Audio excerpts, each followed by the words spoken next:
This is Seahawks Today. I am your host, Will Ortner, and are the Seattle Seahawks about to draft an absolute demon at pick 32? Look, I know there's a lot of people like my guy Jerry Brooks that believe that John Schneider will end up trading out of pick number 32 to acquire more picks for the Seahawks. That's kind of been his MO, and I don't necessarily disagree with my guy Jerry, but there is a chance that if the Seahawks find a player that they don't want to let get away from them, they could go out and make a big-time draft pick at number 32. And Daniel Jeremiah, he thinks that the Seahawks could be taking someone that is a bit of a surprise player for the Seahawks. One, because I don't know that this player would necessarily be there at pick number 32. I've seen a lot of other mock drafts where this player was taken a lot higher. And it's also a player that isn't necessarily a need as of right now, or the position that he plays isn't necessarily a need. That doesn't mean that the position won't be a lead later on or a big-time need for the Seahawks. Just depends on what they do in free agency. Who's that player? We'll get into that after you share the video on social media. Help the Seahawks Today family grow. We are trying to get bigger and bigger every single day. We want to make sure that we are the biggest and loudest and proudest Seahawks channel on all of YouTube and all of media. The best way for more people to find what we are doing here on the channel is with your help. So please help us out. Share the video on social media. It'll help the Seahawks Today family grow. Another wide receiver? That's who Daniel Jeremiah has the Seahawks taken at pick number 32. KC Concepcion. He was a fantastic speedster this year with Texas A&M. And he's the type of wide receiver that the Seahawks could potentially take if a guy like Rashid Shaheed decided to not re-sign with the Seattle Seahawks. My initial gut reaction was this. Why? Even if Shaheed doesn't decide to stay in Seattle, well, the Seahawks have Tory Horton. They don't necessarily need a speedster wide receiver. They need a corner, or they could need more edge help. They could need more interior offensive line help. It feels like there are more positions that are needed or have a greater need than that wide receiver room. Then I started doing more research, and I started taking a little bit of a closer look at Concepcion, and I started to kind of fall in love with this guy. And the more that I fell in love with Concepcion, the more that I imagined him in a Seahawks uniform because he does a lot of things really freaking well. I understand he's not the biggest wide receiver. I understand that he is not the strongest wide receiver, but he is the fastest. And a lot of really fast, small wide receivers have had success in Seattle as of late. I know Tyler Lockett's the easy one to point to, but it's not like Doug Baldwin was super big. It's not like Jermaine Kearse was super big. It's not like Jackson Smith and Jigba is super big. So maybe just maybe, this isn't so crazy indeed. Let's look at the different reasons why this actually might end up being a sneaky good pick for the Seattle Seahawks.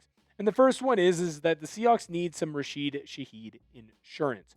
What do I mean by that? Well, Rashid Shaheed is going to be a free agent this season. And while I believe that the Seahawks are going to do everything in their power to make sure that they bring him back to Seattle, I cannot guarantee that Shaheed will be brought back with the Seahawks. When you look at the season that he had this year, he had a ton of success early on in the year in New Orleans. A lot less in Seattle. Now, some of that is New Orleans was trying to drive up his trade value, while the Seahawks, they were trying to win a lot of football games. And I do believe that the more often that Shaheed works with Sam Darnold, the more opportunities there will be for Shaheed to, play a lot better or to be unlocked. Because I don't think it's necessarily unfair to say that Shaheed played bad in Seattle. I just don't think that the chemistry was built up with Darnold, and that chemistry would easily be able to be built up over an offseason. I do believe that if Seattle is willing to pay Rashid Shaheed, he will be unlocked, and he will end up looking like the deep play threat that we all believe that he can be with the Seahawks. Problem is, the Seahawks are going to be willing to pay him. There are a lot of teams in the National Football League that are looking for a proven commodity when it comes to that return position, whether it's punt returner or kick returner, because we saw in Seattle how Shaheed can single-handedly change an outcome of a game. I would make the argument that in 3 different games, Shaheed won the football game for the Seahawks. The Atlanta game, that kick return that he had at halftime, it completely changed that game. That game was almost tied or was already tied. It was really close against the Falcons. The minute that he scores, the offense gets going, Seahawks dominate. That Rams game on Thursday night, if he doesn't return that punt, Seattle doesn't get back into that game to win it in overtime. And then, well, Shaheed won the divisional round game against the San Francisco 49ers all by himself with a big-time return to start the game. Obviously, teams are going to want to pay him. Does that drive the price up and be too high for the Seahawks? Will Rashid Shaheed play for the Seattle Seahawks in 2026? Let me know down below in the comment section, yes or no. And if the answer is no, well then KC Concepcion definitely looks like someone that might be more likely of a pick for the Seattle Seahawks. We're going to get into more reasons why I think Concepcion would be a gigantic and great fit for the Seahawks, of course, if these things do happen. But before we do any of that, I need to let you know about my good friends over at Marsmen, because nobody tells you about these things. One day, you're absolutely crushing everything. And then all of a sudden, you're wondering why everything feels twice as hard. After V-Day, I kind of treated it like a reset. I wanted to feel energized again, not worn down. So I'm keeping it simple and doing something natural that supports my body where it needs it. That's why I'm taking Marsmen. It helps your body unlock usable testosterone so you can feel like yourself again. Check out mengotomars.com to get 50% off for life plus free shipping and 3 free gifts. Stronger physical performance and recovery in the gym? What is not to love? Marsmen supports healthy T levels, energy, and stamina with 8 natural, clinically dosed ingredients, including vitamin D, zinc, and boron. The best part, there's a 90-day money-back guarantee, so there's no risk. Worst case, you don't absolutely love it and you get your money back, but over 91% of users report higher energy levels. Thousands of guys are feeling incredible results. Just check out the reviews on the website to see for yourself. For a limited time, our listeners get 50% off for life plus free shipping and 3 free gifts at mengotomars.com. That's mengotomars.com for 50% off and 3 free gifts when you check out. After you purchase, they will ask you where you heard about them. Please support our show and tell them Seahawks Today sent you. Shout out to Marsmen. Your boy's trying to get yoked. All right, back to the more important things other than talking about my biceps or the lack thereof. Next, we got to talk about Tory Horton because the Seahawks might want some Tory Horton insurance even if Rashid Shaheed decides to end up re-signing in Seattle. When you look at Tory Horton, the guy is freaking explosive.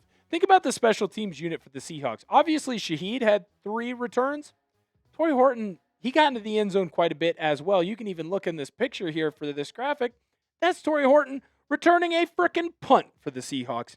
That's how well the special teams unit is doing for the Seahawks. But more importantly, with that stat line, you can see that there was a lot of success that Horton had for the Seahawks. But the problem is that Tory Horton, he got hurt. And he ended up missing the rest of the year. And that's also something that happened a little bit at Colorado State as well. So as well as Tory Horton has been playing, and he can clearly fit into that role of being a speedster for the Seahawks while also being a kick and punt return guy, when you have an injury history, it's rare that someone goes from getting hurt a lot to not getting hurt. And so if Tory Horton is already getting hurt a decent amount for the Seahawks, well, it might stand to reason that this continues to happen. So if I'm John Schneider and I'm looking at how I want to build my team, and Mike Macdonald clearly wants to build his offense with a bunch of speedsters on the outside that can also return punts and kicks, maybe it makes sense to bring in a guy like Concepcion just in case Tory Horton ends up getting hurt again or having multiple years where he ends up having to miss some time. Now you have multiple different options that you can use on the special teams while also still getting that skill level and the certain skills and assets that you want when it comes to the wide receiver position. We got to talk about some other skills and assets as well because St. Patrick's Day, it's right around the corner. And one of the biggest assets that you can have is foresight. And I think right now the best foresight that you could possibly have is by going and grabbing this St. Patrick's Day t-shirt that we have over on chatsports.com/cgreen. Look at how sweet that green t-shirt is. Join the Seattle drinking team. We got the Navy as well. Super affordable, only $29.99. All you got to do, go into the comment section and description of today's video, or description, whichever you prefer, and we will have the link to these t-shirts. All you got to do, you click on that link. It'll take you right where you need to go, and you can grab yourself one today. Don't miss out on this sweet deal. The next thing that we got to talk about why the Seahawks could go and, well, draft KC Concepcion, and I think this is probably the most obvious. He's a freaking good receiver, man. He's a really good player. There's a reason why the Aggie has been linked to being potentially one of the top picks in the NFL draft and why he could be a first-round pick. Look at his last season that he had with Texas A&M. If you're not watching a lot of college football, I'll make sure that you know this right now. KC Concepcion was not working with the best quarterback talent of all time.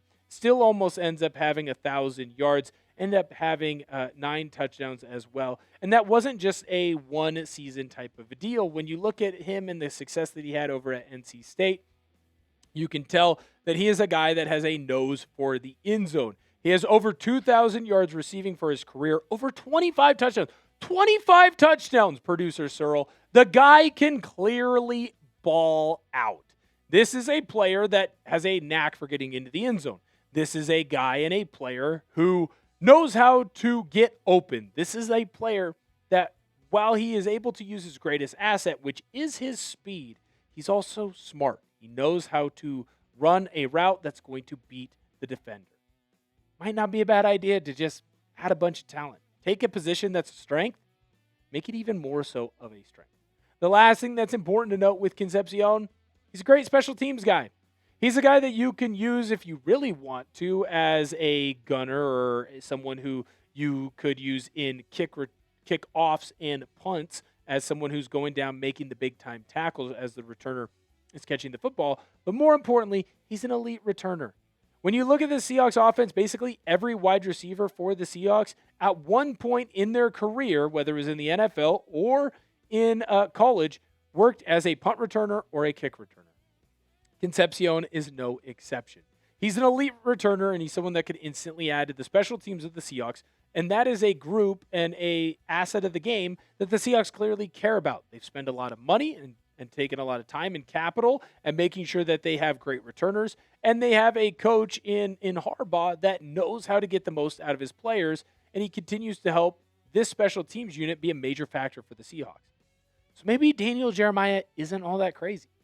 Maybe going out and getting KC Concepcion is the last little piece that the Seahawks could use to build an offense that doesn't just win one Super Bowl, but wins multiple Super Bowls.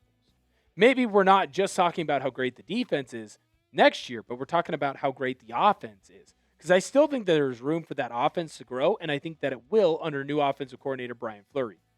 Maybe KC Concepcion is the person that can do that for the Seahawks. Maybe the Seahawks decide not to spend their money in free agency because they know they're about to get a demon in the draft. Should the Seattle Seahawks draft KC Concepcion? Let me know down below in the comment section, yes or no. Make sure whatever your opinion is, it's not right or wrong because it's your opinion, but make sure that you say it with your chest. Thank you so much for viewing today's video. Make sure that you share it with your friends who bleed blue and green. We want to grow the Seahawks Today faithful as big as we possibly can. So make sure you hit that sub button. If you're just finding our channel and you haven't been able to hit that sub button yet, make sure that you do so now as well. Thank you guys so much for viewing today's video.